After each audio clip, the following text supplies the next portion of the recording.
Hey guys, and welcome to another episode of the Kashif Booth podcast. If you're new here, each week I sit down with a guest and we discuss their career so far, the highs, the lows, and what's next for them. Today's guest is Rupert Sadler. He's an actor from London. Welcome to the show.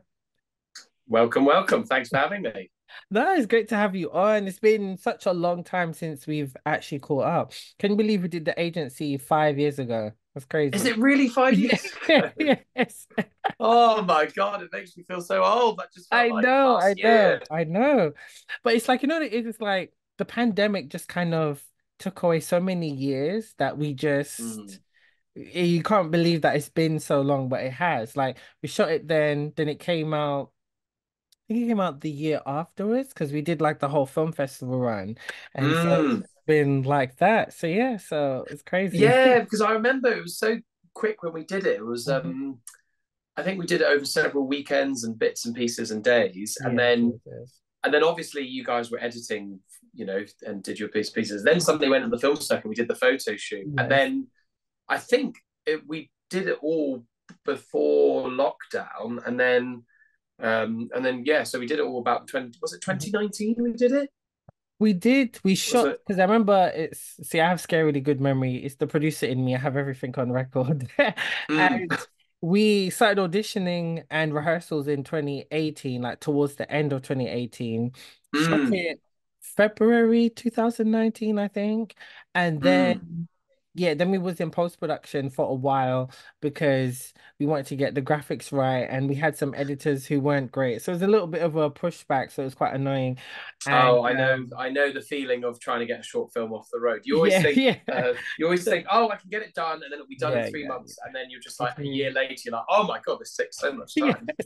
And then we finally had it done. And then that's when we did the photo shoot. And that's when and that was just before the pandemic hit. Yeah, like just before Mm. lockdown. Yeah. So and those were probably some of my favorite film posters ever. They came out so great. Oh, they were great film posters, I weren't they? know, I right? still it's the coolest I've ever looked, I Hmm. think, For now, for now, for for now. now. Until James Bond calls. Yes, exactly. Because you were giving James Bond in that, so we It knew was, yeah, it was great to do a bit of a spy thriller it. film, and to, yeah, play that sort of part, the Yeah. action hero. It was great. Uh-huh. But the thing is, Coulter does have two sequel ideas, but Mm. we just need the money. We just need the money. 'Cause Yeah. even though the agency came out great and I loved how it came out, but you want to be able to take it to another level and how big we want to take it, we need a lot of money. So I'm working on it, but she has two great ideas with Deanna as well and yourself. So yeah, so it'll be fun. It'll be fun. Yeah. Oh, Yes. wonderful. Well, I think Yeah. it's one of those things where you do a short film and then you get the sort of bug Hmm. for it, isn't it? Because you Yeah. sort of film it and you go, oh, but then only halfway through production you go, oh, but I want to do this and I want to do that, Yeah. and you go, well, that's for Mhm. the next time. Yeah, yeah, exactly. And now next time has been 5 years. So yeah, but Mm. we'll get there. We'll Yeah, get in there. time, in Yes, time. yes, yes. So tell me about you. How did you get started as an actor? Great question. So I've been thinking about this a lot because I've been doing some Q&As with a play I did a few months ago, and a lot of this is, how do you get into acting, or Hmm. what Hmm. started you out being a creative. I think first memory of loving acting and just loving stories being told was going to the panto when I was about six. That changed my life. Just seeing the panto was Right. like, I saw Peter Pan, and that Hmm. was just absolutely incredible. I was blown away. I was like, oh my God, people do this for a living. Hmm. That's Hmm. amazing. Um, and then so I've always, as a kid, when I was a kid, I just tried to get into things, community theatre, local Amdram groups. And then as I was getting older, I got myself a um, agency, like a children's agency, for a tiny bit. So with the wonderful Esther Charkham, a fantastic children's agent, and I did a couple of things with her when I was younger. Um, I did. I played a clone in Never Let Me Go, and I was in some other little tiny, some shoe adverts and other bits and pieces, an anti-bullying thing for Nickelodeon. So there's a couple of things, but whilst doing school as well, I wanted to make sure I had my GCSEs, had my A levels, um, and I wanted to have a degree as well. So I went to uni, I focused at that time just getting my degree because I wanted, because on the one hand, not only did I want to have like a have the uni life, I have other interests in my world as well as Mhm. acting. As much as Mhm. I love and I want to do it, I think a piece of advice I got ages ago from an acting teacher was you need to have, you can't just all be about acting. You can't hold on tightly to that because Mhm. it doesn't make you a good artist. Mhm. Um, which I actually think is, at the time, I almost disagree because but I live and breathe acting. I want to do it, but actually, as I've Mhm. gotten older, I agree with that advice more and more and more because I think doing my degree and doing other things and doing day jobs and stuff has helped me have a wider frame of knowledge of the world and you know and Mhm. bring more to the table. So then after uni, I applied for drama school. I couldn't apply for a few of them just because I'd already done a degree. I couldn't get another student loan, so I had to work out how to do that. So at the time, there was a co-op. They used to do like a career and development loan. So I took out a loan, and I managed to get a scholarship for drama centre. So I went to drama centre for a few years, and then that's when I did my masters of drama centre there, and then I also went to, during that time, they have a section where you go to the Boris Shukin Institute in Russia, which is a whole, we'll talk about that, I'm sure, in a moment. But Yeah, so that was an yes, yes. interesting experience. And then and then after that, yeah, then just have been jumping into it ever since, been trying to get into the big wide world. But one thing I feel is, even though I went to drama school,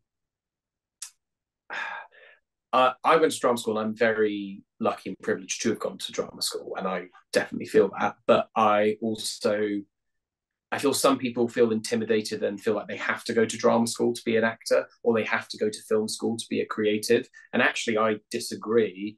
I think while I wanted it, there's so many avenues now to go into. And I think actually just trying to make work in yourself, I think is the way nowadays forward because I know people who've never gone to drama school who are flourishing and been, they're in the Harry Potter, the West End, or they're on TV and film.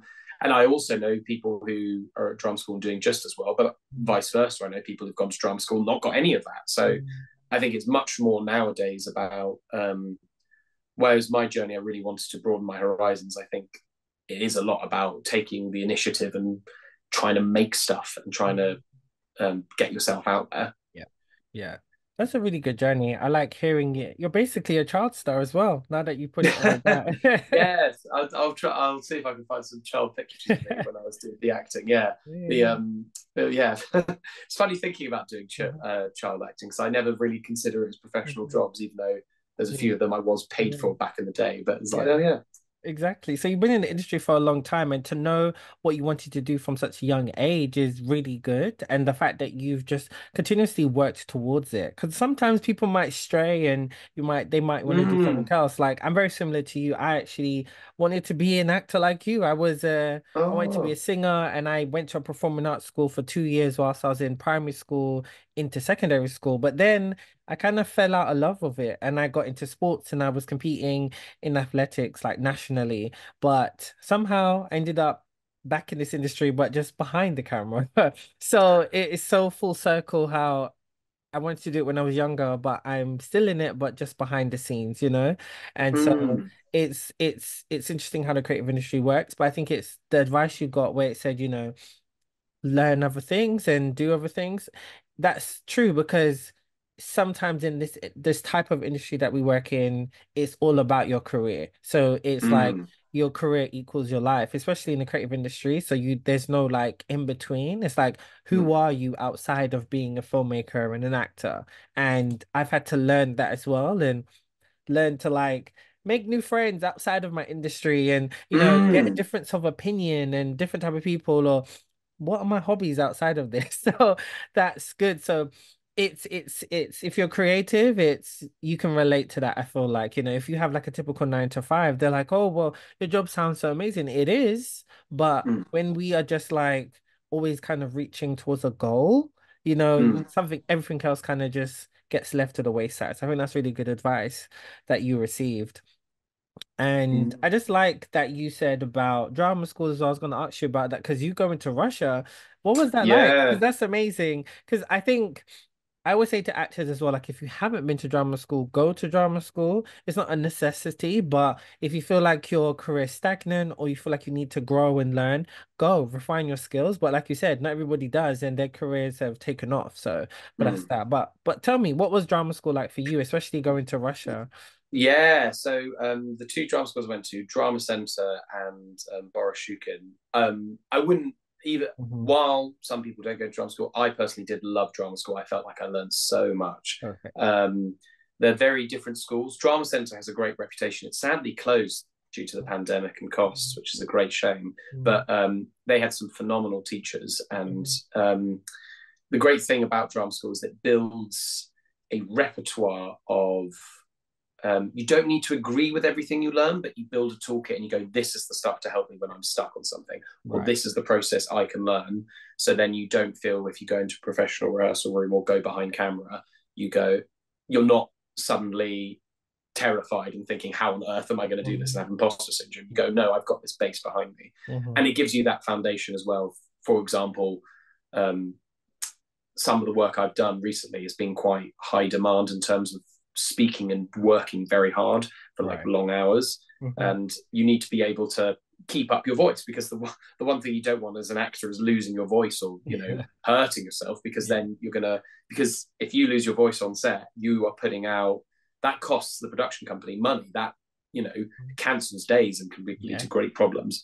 Um, but Boris Shukin Theatre in School in Moscow, this was before what's recently happened with the invasion in Ukraine. Right. Um, it was a fascinating experience because I think Russia is um, how does one say this? It's a very difficult time, and I think Ukraine is suffering a great deal. And I Mm, think what is interesting is seeing Russia from the inside. Um, Russia is oppressed in itself as well. Uh, I met some amazing people in Moscow, in the arts, in the theatre, who I know now are maybe struggling. I think they are struggling in terms of what the censorship and the oppression within that country is happening, because obviously you have essentially a dictator. Putin is he's an invader, he's a war criminal, and he's basically taken over the country. And through that, all sectors of the world are being pulled into that. So, um, but with that, obviously, Russia has a great history of theatre and of arts. Chekhov, clowning, mhm, and their drama school was very similar. So they would have the maddest teachers, but they didn't believe in. So it's where Stanislavski and method acting came from, you know, where you've got to live the full mm, life. But they also are quite, they're very into their circus and clowning. They often would do exercises where could you do a scene but also play the accordion at the same time, or also wow. juggle, or Mm, also do some movement stuff.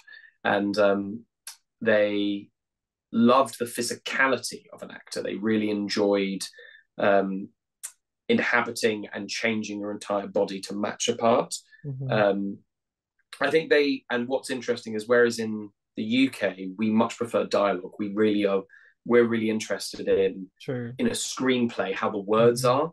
They Yeah, I get that. we love, you know, good juicy dialogue, great Mhm, scenes, you know, that great mhm. back and forth between two Yes. actors. Yeah. Yeah. That's in the UK, and I think in general Western media, that's what we really love. You know, like Mhm. you look at things now like Succession Yes. or um, Top Boy, all Mhm, these great dramas. It's all about the words and the dialogue mhm, they have, and that's what makes it really alive. Whereas mhm. in Russia, they much prefer the physicality. Okay. They they much prefer sort of how you physically embody a character and how you might change the scene through physical action.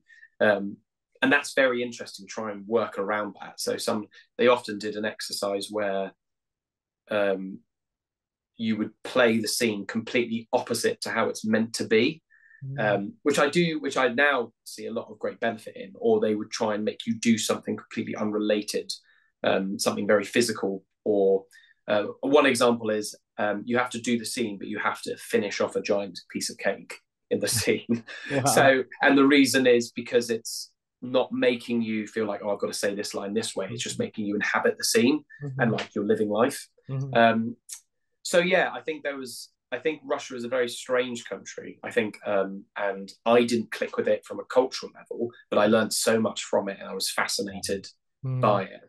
That's really good to hear. I love that. I mean, you learn so much, and I can tell that you benefited a lot from that experience as well. Mm-hmm. And I mean, that's probably what leads to my next point of you being a theatre actor, because you mostly work in theatre, and I know you recently were in like Dr. Jekyll and Hyde and stuff like that. So Mm. tell me about your theatre experience, because I need to come and see you actually, because I bet you'd be amazing.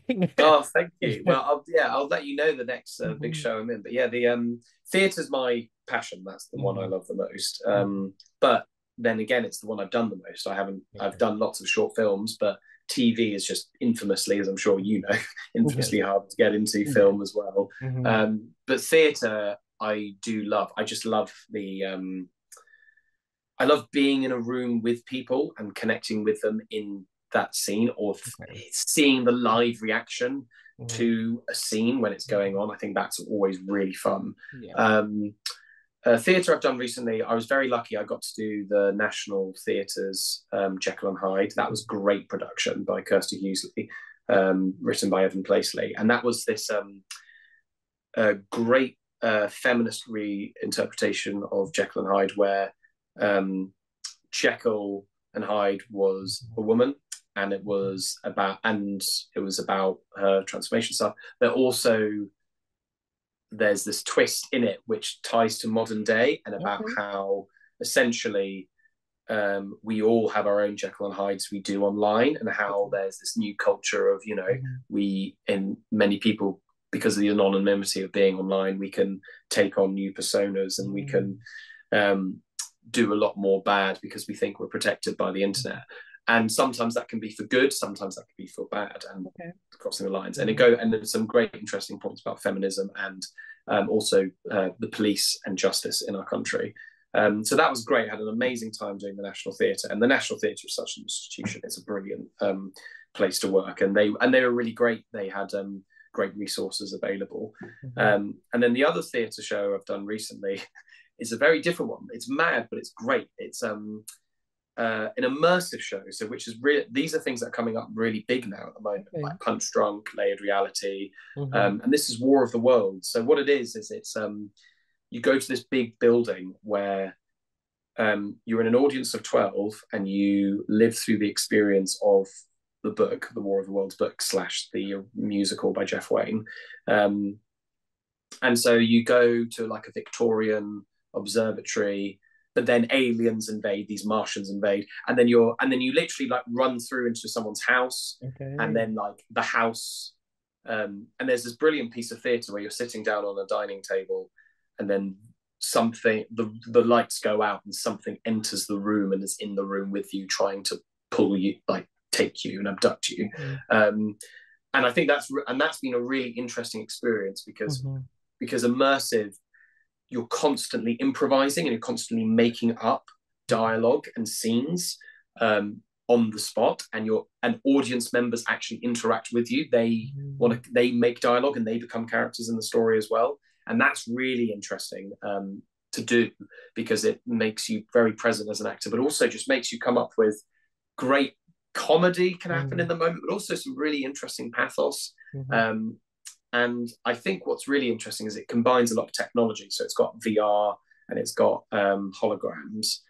And I think there's this bigger push now for theatre to adapt, because I mean, you've probably seen recent things about Mhm. there's like the Tom Holland Romeo and Juliet, Oh, and like there's lots of mhm. big West End shows Yeah. with major stars, which is great in many Mhm. respects because you need to get people to theatre and people like to watch stars. But the Mhm. tickets are about £250 sometimes. Mhm. Some of these productions, and Yeah. it's so inaccessible to so Mhm. many people. If I got into acting now, if I was a kid now, I would never probably would have liked theatre, because I would never would have seen it, because it's Yeah. been Yeah. too expensive to go. Sure. So I think theatre has to adapt Mhm. now, and immersive is in one of those ways where people do, people spend about 40 quid a ticket or whatever, but but it's less than sitting down and watching a play. It's they're making a memory and they're being immersed in it, and they get to be part of the story. Um, so I think I love theatre. I think it's in a very interesting place where, because of the cost of living, it's either becoming very celebrity and very high costs, or it's adapting into new and interesting ways. So I'll be curious to see how it is in the next 10 years, if it gets uh, more star-studded, or if it sort of changes into new different areas. True. True. I totally understand that because there was that film, there was that theatre production which was like, I don't know if it was like called Fourth, it was like some numbers and it had like quite a lot of Oh, what a was it? Ghost Story. Was it Yeah, Ghost yeah. Story? And it had like 222 Ghost Cheryl Story. Cole and all that. Yeah. And I'm like, it didn't entice me to want to go and watch it, if I'm honest. Like, Mm, I want to see, like, I love theater, and like you said, it's very expensive, so it's like picking and choosing what you can go to. But like, I don't want to go to a theater show just to see like a celebrity, I just want to go see a great show.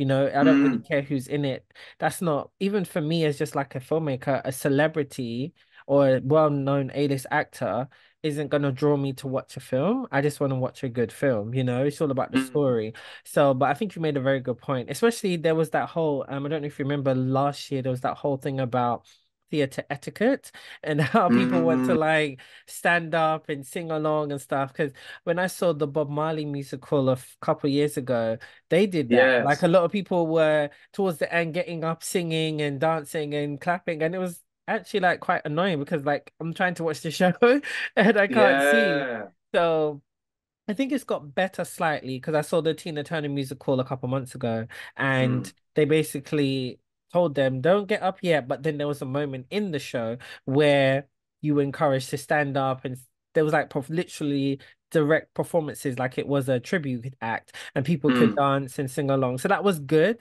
So giving the audience who are general just not even general like theater goers, but just giving them that element of what they want to do because Tin Turner is such an iconic figure. Oh, yeah. So yeah, Uh, so I totally understand that what you mean. So that's a good perspective to hear as well. But for you as a theater actor, what is when you compare it to like on screen, what do you prefer? okay. So Hmm. there's some good differences Hmm. between them. And um, how does one say this?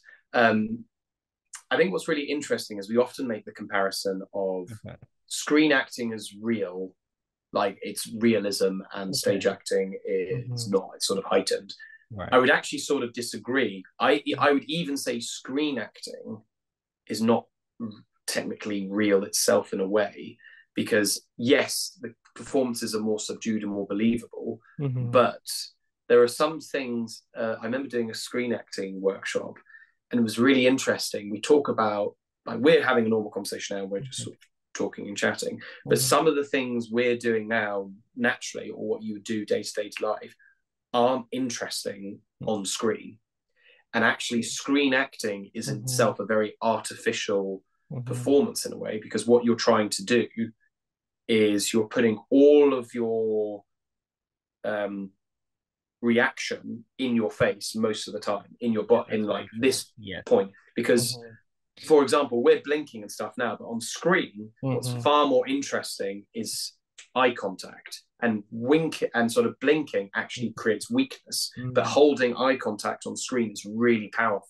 Okay. Um, and eye movements become so, because it's your face is blown up to a massive proportion, isn't it? So Yeah, yeah. everything you're doing on your face becomes so much more important. Hmm. Um, and I think that's a really fascinating part of screen that I do enjoy, and I want to get, Hmm. and I always want to work on. Hmm. Theatre, whereas um, it is real, but because of the conditions of a theatre, if I was doing what I was doing on screen, like if you saw me doing a screen performance, you might be like, oh, that's a really good, screen performance. If I Hmm. did that on stage, it would be very boring, because if you're on the back row, Yeah. if you're watching Tina Turner, Hmm. the back of the theatre, and Tina Turner was just doing a very subdued performance, you'd be like, what's going on? This is Yeah, yeah, rubbish. yeah. Exactly, Um, exactly. so I think theatre, when you perform in theatre, it's um, you are extending the truth in your Mhm. body, and you're sort of, it still has to come from a place of truth Yeah. so people can connect to it, but Hmm. it just has to be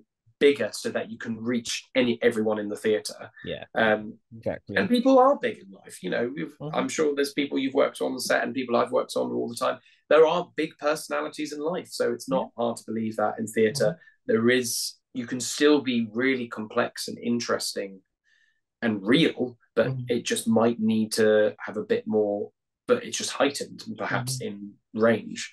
Yeah. Um, and the other difference I like, the things I like and sort of find the difference of between screen and stage is, on stage, you get to do an endless amount of takes, which is nice. Hmm. So every night you will do it differently. And you can do one night where you're like, I smashed that out of the park, and then you do another night where you go, oh, I didn't do my best performance. Fine, that's right. But overall, you get to try things out. A Mm. scene can still have the same dialogue but play out very differently each night.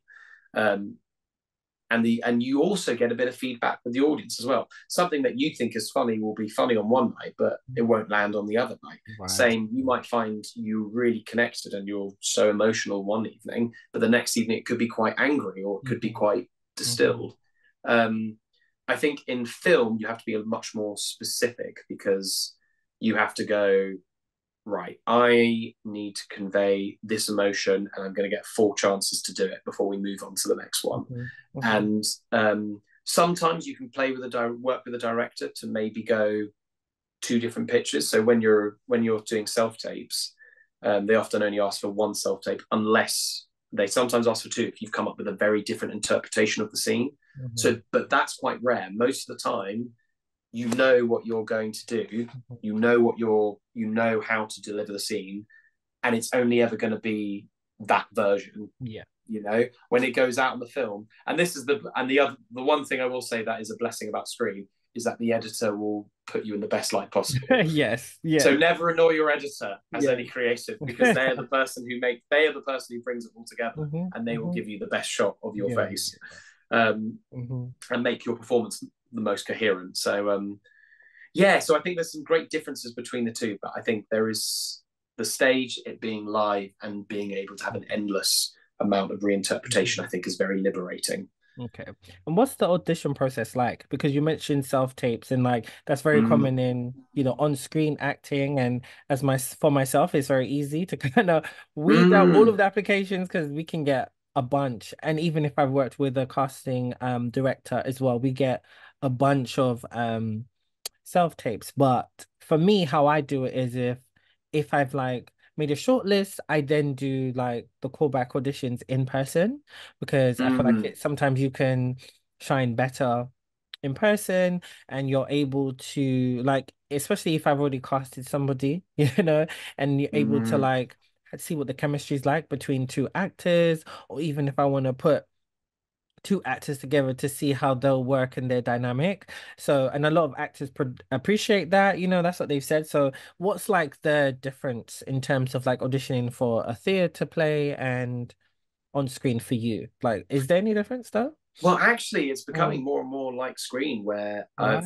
right. had a few theatre auditions recently, and first round is self tape round. Mm, First round is okay. you do it on a self tape, which I Mm, find weird for theatre, because obviously when you do a self tape, you naturally are going to do a more of a screen based performance because you are in front of a camera. mm-hmm, Um, mm-hmm. I think it's just with costs and whatnot, it is becoming more like that. And then in the second round or third round, then you go into the room. Okay. Um, I I've always preferred doing in the room auditions, but self tape is the way now. And I think it's so. But I think the main thing I feel with auditions is, um, because I've watched some auditions recently. It's very interesting being on the other side, and you probably experienced this Yeah. as well, Mm-hmm. where people who come and do a self tape or do an audition, it's not half for like 90% of it. It's not to do with the acting talent. Everyone's very talented, whoever Mm-hmm. does the submission. It's more to do with the pitch the actor is making of the character. Mm-hmm. So, and if it aligns with the director's vision, Yes. like I remember with Visual Abundance and Mhm. Productions, when you guys were doing the agency, I remember one of your big inspirations was John Wick, right? Mhm. And I had the John Wick hair, really. I remember during audition times. Mhm. And but some of that helped, but also just, and my interpretation of Dante of the time Mhm. was quite a sort of stoic character and quite serious and no nonsense, Mhm. but a lot of like internal struggle. And I think that, as hence why we worked together, that Mhm. aligned with your guys' vision for the Mhm. project. Mhm. Whereas I'm sure there's some other actors who did a brilliant job of auditioning for Dante, but they just Mhm. gave something that wasn't Mhm. what you wanted for it. And it doesn't mean they did a bad job, doesn't mean Yeah. they're a bad actor. Mhm. It just means that the it means the vision doesn't align Yeah. for the project. Yeah. Because the worst thing Exactly. I imagine for you, and I've seen it when I've Mhm. been on stage and on screen, is one of the worst things to happen is when you can tell that the director and the actor are at odds with one another of how Mhm. the scene should go, and Yes. and Mhm. there's no compromise, and Yeah. then they just clash, Mhm. and then how, Mhm. and then so it's neither this way or that way. It becomes something in the middle that just doesn't work. Exactly. Um, Exactly. so I think nowadays, yeah, self tape is just the way. Mhm. But I think a strong interpretation and just I think being bold with your interpretation, being Yeah. like, I want to committing Mhm. to the decision you're Mhm. making is much Yeah. more interesting. Yeah. No, I like that. That's good to know as well. I just like to hear the other side as well. And theatre is Mm. something I definitely want to get into. I'm attached to a project at the moment, Oh. I just want to see how it works. Yeah. As I said, as creative, I don't want to put myself in a box. So I do everything. So I love theatre and I want to understand it more and watch this space because it'll happen soon. Yeah. Well, please do. But it's If so you've got good a to show on, hear. let me know. I will definitely, because it sounds good just hearing from your perspective as well as to what goes into it as well, and the difference between on screen, because everyone always wants to kind of get into on screen acting or, making films and stuff because that's the big, the glitz and the glam, but it's like, Mm. but theater is also glitz and glam too. It's just a lot of hard work as well. But, I just love, like you said, that immersive experience and seeing the crowd reaction. And I just love how, people can sing well, and Mm. also projecting your voice and having that same impact. On screen, but also in front of people, like that's the difference as Mm. well. Especially like whether it's like not an engaging crowd or if it's if the crowd isn't sparse, it's not a full house, you're still gonna give your all, and Mm. that's what I love about it as well. You don't just feed off the energy of people, you've got a show to do, and that's just what it is. So that's what's really good as Yeah, well. it's a job. Yeah, yeah, exactly. And you just kind of do it, and it's like, and most people don't get that, some people m might find that overwhelming and not being able to do that. So that's the difference as well with like a film job as well. Like you can come on set, and depending on how big you get, some pe actors are divas. I remember I've spoken to Mm. some crew where it's like they, even if they're like setting up the scene, like some actors have said like they can't look directly at me while I'm rehearsing. Like there's little things like that. So, Mm. it's different environments as well. So yeah, and also like trying to remain professional in the same way as well. So Well, yeah. you bring up a really great point, Mhm. I always think, which I think is forgotten a lot in our industry, is thinking beyond your role and Mhm. everyone else's role. Yeah.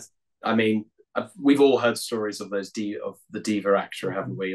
And I Yeah. think, and it's a reputational damage in a way, unless you're untouchable and Mhm. you're one of the big dogs. But Mhm. I think it, there's so many people in a film or even on stage who work behind the performance. There's the director, there's the producer, there's the makeup artist, cameraman, Mhm. lighting, gaff, all and same as stage, you've got sound recording, all sorts. And Mhm. I guarantee that I know as an actor, I always feel very guilty because probably the actor is the person who wakes up last and goes on set the latest. And Yeah. it's always the film crew who are up at 4 in the morning Mhm.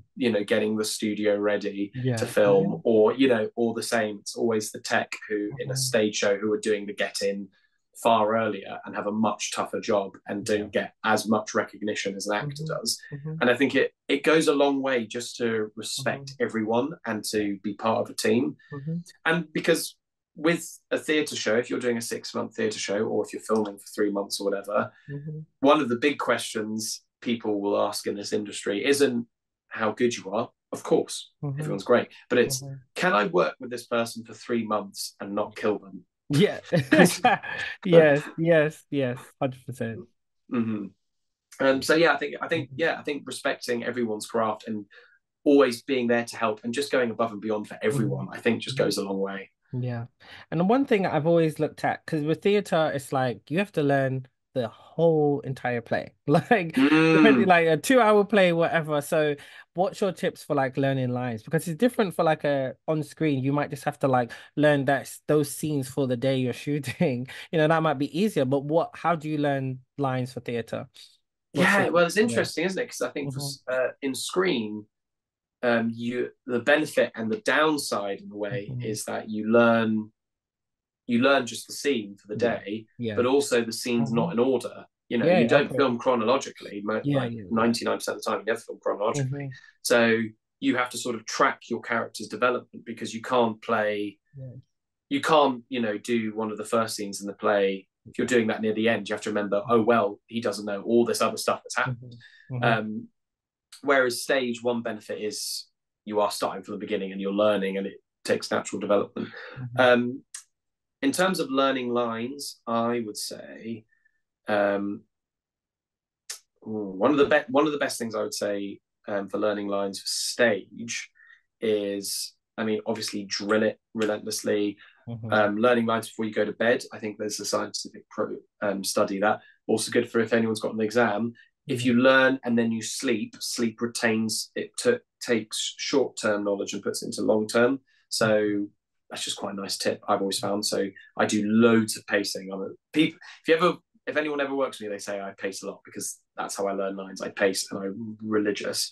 But um, I think the most useful thing is doing it with another actor and just going through the lines, even with the script, and just saying it over and over again. Hmm. Even if you both got the script and you say it over and over again, what that means is that you're not learning it in a particular way that just Hmm. makes you rigid in your performance. Because when you're a director, what you want to do is to have the actor be malleable to change. And also, as an actor, you need to be present. The main thing is you can give the best performance of your life, but it needs to be in relation to the other actor. It needs, because acting is about responding to the other person, being Hmm. moved by them. Hmm. So if you're just going, well, I do this, and this is how I react on this line, and this is how I say this line, that's fine. You'll have the lines learned, but it's not going to be truthful. You need to do it with another actor and play it and play it and play it, preferably with your co-star, whoever you're doing the scene with. Hmm. So then you can react and say the line as if in the moment. One exercise I used to love from drama school was because also cues are a big thing. If we have some lines together, you and I would, before I'd say my lines, I repeat your lines multiple times. So, for example, let's say you said, what are you doing today? Then I would say, what are you doing today? What are you doing today? What are you doing today? What are you doing today? Say it multiple times and then say my line. So then I'm Hmm. not thinking about how I'm going to reply to you. I'm just replying to the words naturally. So yeah, those would be my tips. I think working with another artist Hmm. and not being rigid. That's really good because I always think I would feel like I'd be overwhelmed. Like I would think Mm, having to remember all of those lines and you do it. I know you do it every day, but I think one thing what's fascinating about the brain is that even if you like go home the next day, go and just live your normal life, before the time to go do the show, you're going to remember it because it's just in your head, just like mm. because you've been doing it day in, day out, you've got rehearsals, you've learned the lines and you know everything. So it's just second nature for you to kind of slip into it. But I do just find it so fascinating. And that's why I have such huge respect for actors because so much time and effort goes into it. And especially when you are becoming a character, especially depending on what type of character it is, you really are taking on that persona. Do Mm. you become the characters you are before you walk on stage, or is it just instant? Like, how does that work for you as well? Oh, given circumstances, Mhm, um, there's an exercise I love, which is mhm, object exercise, where there's a great practitioner called Uta Hagen that I particularly love, where um, as an actor, sometimes you won't be able to, sometimes you have to go backstage and do like a prop thing, don't you? mhm, Um, or even on film, you have to be in a very specific spot, don't you, before mhm. the camera goes on because Yeah. the demands of the thing around you. Mhm, But what Uta Hagen was great at was in your own time coming up with certain exercises where you would do 3 or 4 menial tasks as your character. mhm, So, for example, cooking, doing laundry, um, maybe tidying up or ironing a shirt or something, mhm, but as your character, and with props of that circumstance and of that time. The reason being, it makes your character live in the moment and of the context of the world. okay. So, and it means that certain things that happen in a scene don't feel eggy and staged. Mhm, It feels like, oh, this is just a moment that you're catching, but they've got a life before and after.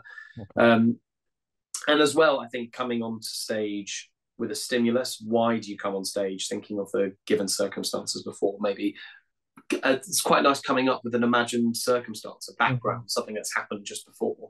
Um, and you're not always going to have it in your head every night, but it's mhm.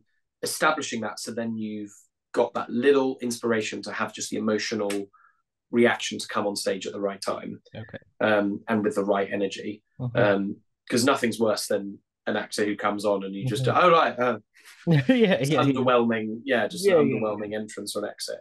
Okay. Um, but yeah, so object Mhm, exercises and finding different mhm. given circumstances, past history. The more you build, the better Yeah. and more richer your character Mhm. becomes.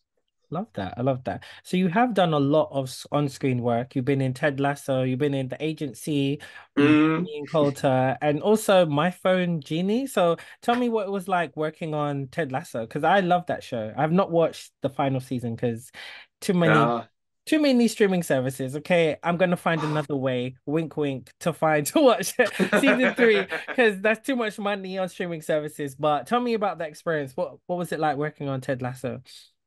Ted Lasso was great. Mhm. I got to do several days being a I'm in the third season, so the Oh, season you okay. haven't watched. I'm a fan. Mhm, What's it? A lot of stuff's been cut, but you can see me in a mhm, couple of things. But mhm, I'm a rabid Ted Lasso, not Ted mhm. Lasso, rabid Richmond AFC fan. The Oh, okay. but it's Mhm, great. What is so fascinating about that world is it's just like this massive, it's on a scale you can't really comprehend of just how many moving parts there are. mhm. But it's uh oh my gosh, what's his name? I can't remember the actor's name. Gah.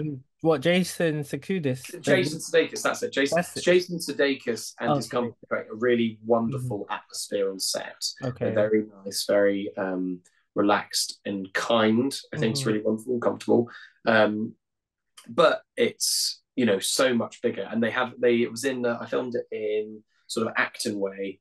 okay. They have That's where the Richmond AFC football stadium is Mhm, essentially, and it's fascinating seeing like these big crowds of the fans and the green screens and all that. mhm, Sort of quite intimidating the scale it is, but then and then just seeing the famous stars from it from mhm, afar, seeing what they do. That's really interesting. But I think uh, it's weird in a way because you sort of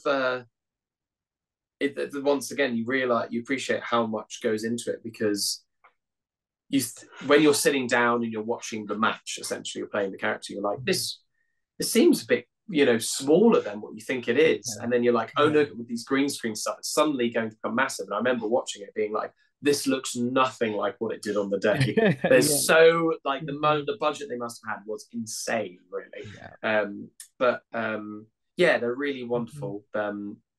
Some and I think it's I mean, there's so many streaming services, so it's quite relentless how quickly it is. Yeah. And, it's, but they treat you well. I think there's this, it just moves so fast, but also at the same time, there's so much, moves so fast, but also so slow, if that makes Yeah. sense. No, I It do. goes, do you know what I mean? Of like, Yeah. there's so much they've got to get done, but then also, let's say they had this one shot where, hopefully not too many spoilers, but a certain goal gets kicked and people run onto the field, right? Right.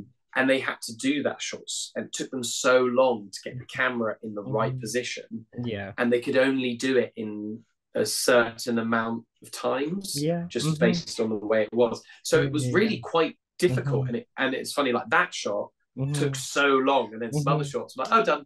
Yeah, Don't need another one yeah, of that. yeah. So it's like, That oh, sounds about right. No, that sounds yeah. about right. Yes, yes. All the TV shows I've worked on, like, it will take so long. People wouldn't believe you if you told them that this one scene took 2 days to do because of how huge it was and the setup and the amount of people Mm. that you needed to be in the scene and all of the stuff what's needed for post-production. So that takes long. But then other scenes, it'll be done in a flash, like 20 minutes or just 2 hours to do something, and then it's like 20 minutes to shoot it, and then you're out and you're like, oh wow, that's it. Like, so that's just Yeah. people don't realize that there's so much work what goes into it. And not to defer anyone from joining being an actor or being behind the scenes, but like it is a lot of standing around, especially if you don't know what you're doing or you don't have the experience of it, it can be quite boring. But when you get to really be stuck in, it's like amazing, but it can go in a flash. So I totally understand that. Well, yeah, it's the Mhm. funny thing of like when you running onto the pitch was great fun, Yeah. but the actual setup and that's the thing is from an actor's perspective, you go, well, I'm just sitting around, it's just sort Yeah. of like Mhm. can't really not really doing much, but there's like five cameramen going or like Yeah, yeah. gear people like moving this whole thing. Mhm. Um, Mhm. so Yeah.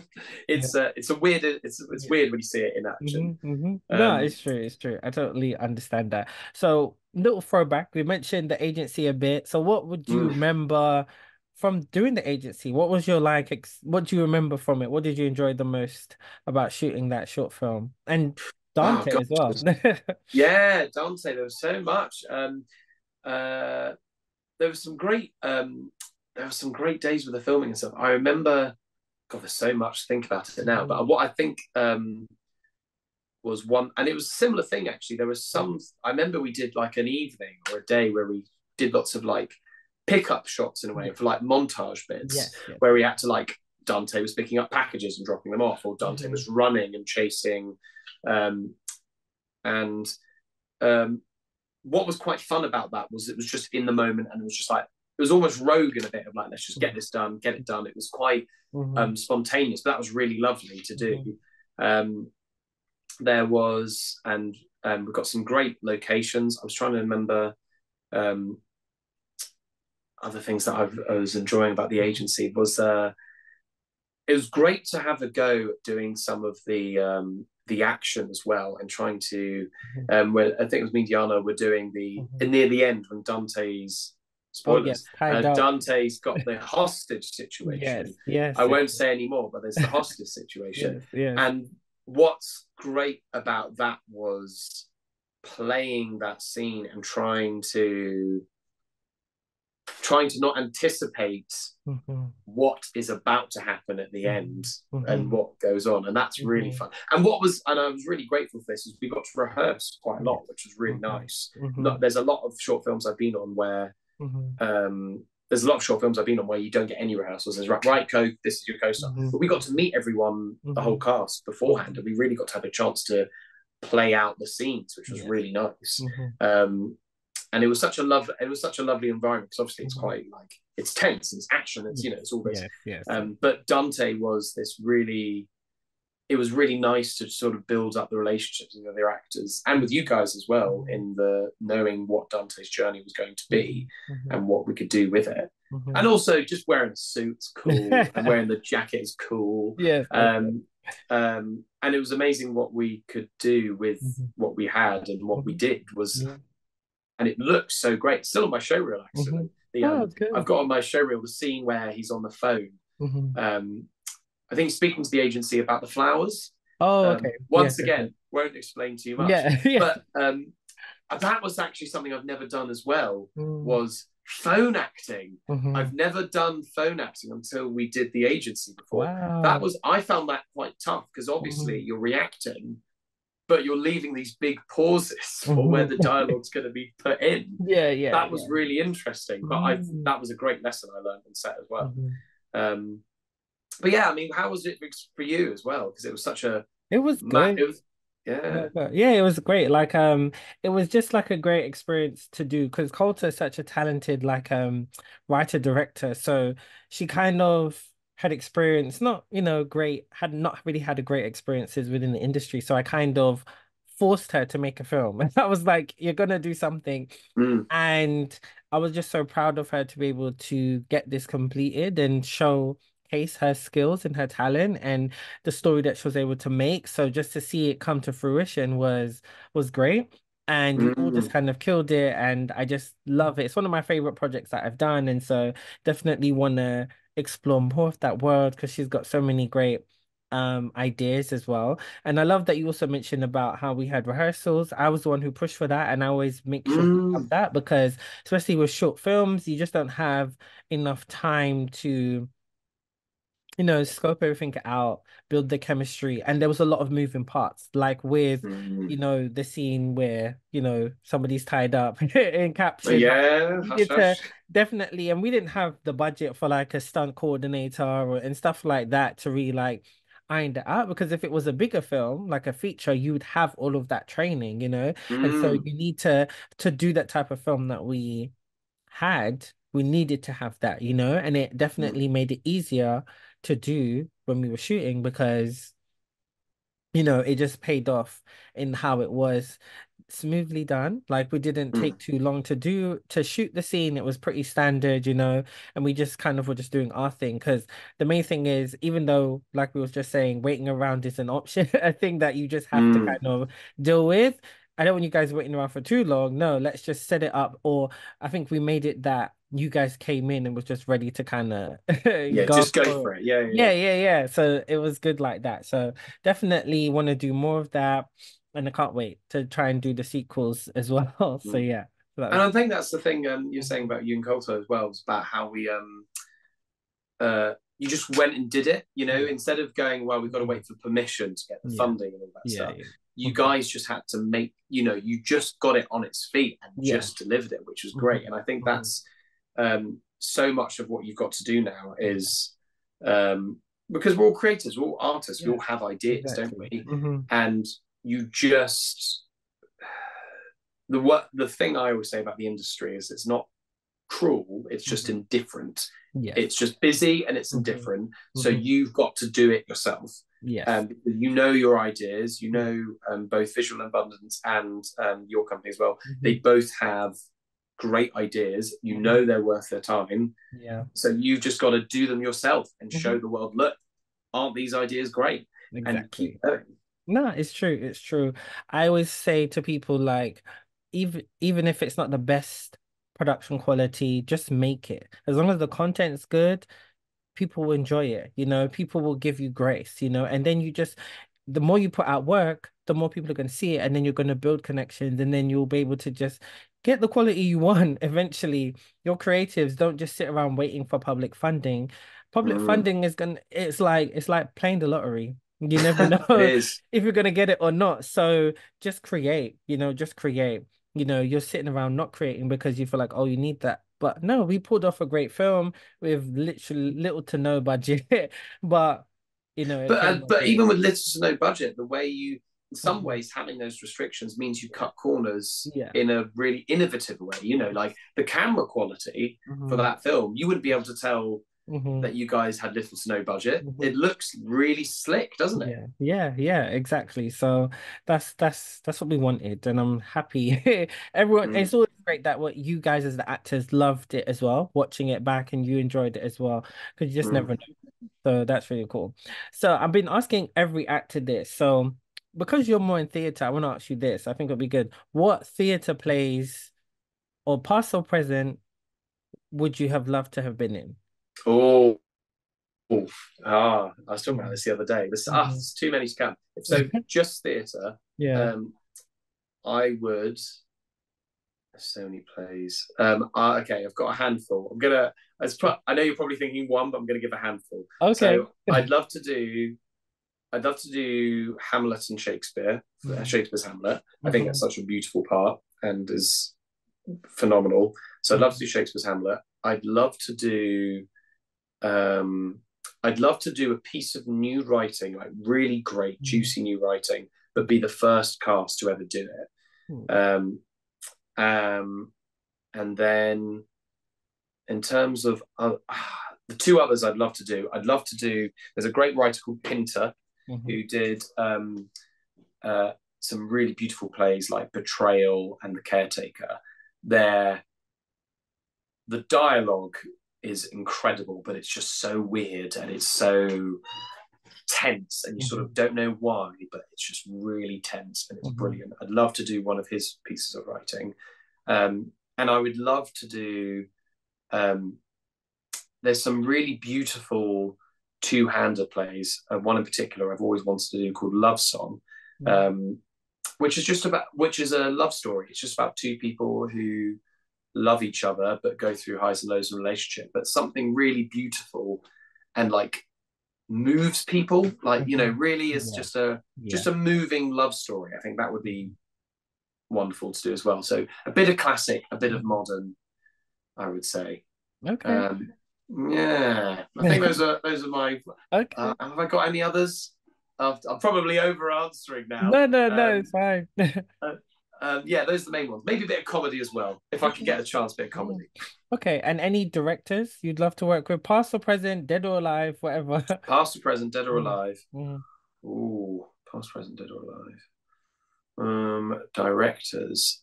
Sam Mendes, either in mm, film or on stage. I think Sam Mendes is a phenomenal director.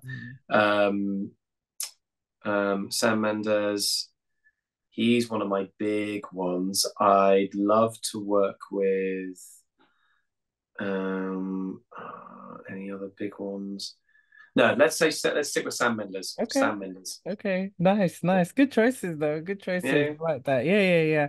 So, do you have anything else coming up? Are you writing stuff for yourself to do more of, or any other plays or films you've got coming up?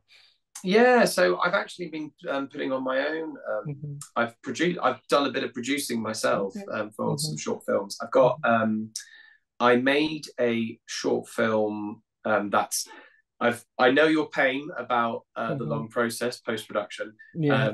I'm just finishing off. I'm getting the sound done, music done for Hmm. uh, a short film called Glavlet, which is based on some of the stuff I saw in Russia, which is Okay. about, but using a story from history.